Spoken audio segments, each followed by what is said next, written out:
Clear, and you've clearly been very successful with the way you, not only so the hunting side of things is you've been wildly successful, but your home life, your career and everything, it seems like you've really got your system figured out, and in place to make things happen and capitalize and make the most out of everything. Right.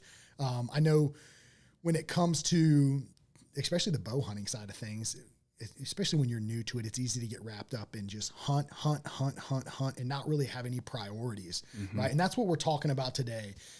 The two things that leading into the season, your preseason scouting and then your early season tactics. And one of the things I wanted to start off with is, when do you even start getting in the woods for your scouting?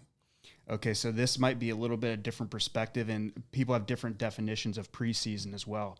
But for me personally, and what I think would help a lot of people, is the day that your season closes, you need to be in the woods scouting for that next season within a few weeks, because you can still see sign from, especially down here, I think it's like early January, the season closes, correct? January 1. So you can still see some of that November rut time frame sign. You can see your postseason sign, and you're not hurting anything.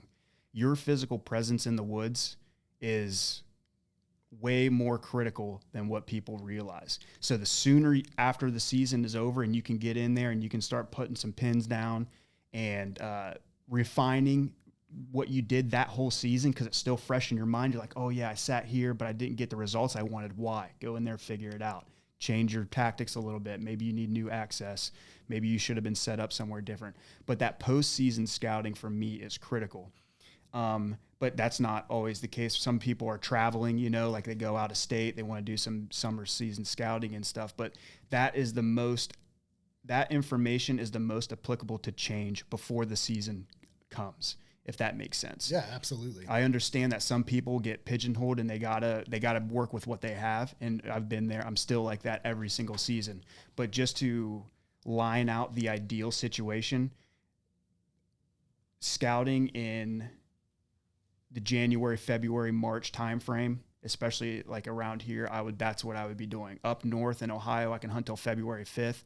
So before green up, I want to be out in the woods and I want to refine some of the positions that I have already found, and then maybe looking for some new stuff. And then if you want to get into when you're ready to get into how I find those positions, I'm ready for that too. Yeah. So does that mean that you don't get in or in the heat just to scout, or you've already pre-planned at the end of the season where you're going to be next year? Yep. Like, just so everybody knows, like, my primary home ground is Ohio. Okay. I have everything set up in that state already ready to go. The next time I go in there, I'm gonna have a bow in hand and I'm gonna be ready to kill something. So you're not stomping around when it's warm, whenever it's green, it's growing up, trying to pinpoint where the deer are. No. And that also springboards off of another point of patience. Like, this stuff takes time. Every property that I've killed a big buck off of, or a mature buck, it's been a minimum of 3 years I've hunted that place before I killed an animal. Okay. So everybody likes to think that they're going to jump in there right away, get on some fresh sign, and, kill giants. Yeah. And it's like, you can look at my social media history. I don't kill a deer every year. And I'm completely okay with that, because it's part of the process. Honestly, man, I don't want to go to a new area and kill a giant day one. To me, I didn't earn that. I didn't figure that out. I didn't kill him on purpose.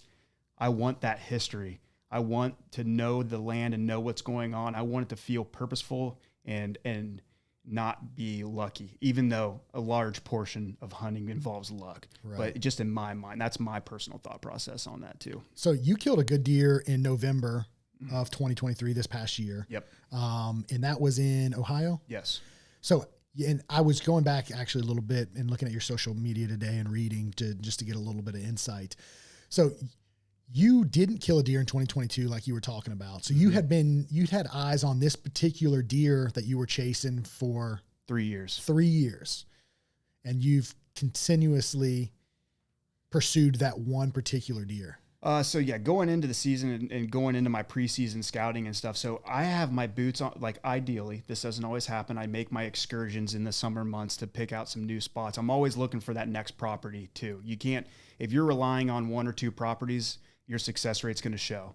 So every year I'm trying to tack on more acreage. So I'm only really putting boots on the ground in the postseason when I'm really heavily, like really grid searching properties and stuff. And then I stay out. And then once I get closer to season, everything I do is from the truck with a spotting scope and binoculars, or I'm like as far away as I can be, but still be able to see. And that is, and especially when we're talking about early season tactics, I don't sit in a tree stand unless I physically see something that I can action on. I don't guess. I don't waste my time in sitting in a stand hoping that that deer comes by me. I want the odds to be 50% or greater that I think I'm going to see that deer. That you're on top of them. Yeah, and that's what took me. It took me 3 years to get that one deer figured out. But I don't want people to think that I'm only after one animal every single year. I usually go into the season with a hit list. But between my postseason scouting, trail camera history, and glassing July till opening day, I try to come up with a list of the best deer I can find on the properties I have access to, and I put them in a ranking structure. And based on the weather and wind direction and where I'm at, I'll pick a location, and then I'll be like, okay, this is my portfolio of deer in this location that I'm willing to harvest. And on that particular property and a couple more that I have, including public land, the buck that I killed this year, that was absolutely the case. I used 3 years of logged history on that animal, and I picked a specific location to kill him. And the first time I sat in that stand, I killed him at 8 a.m.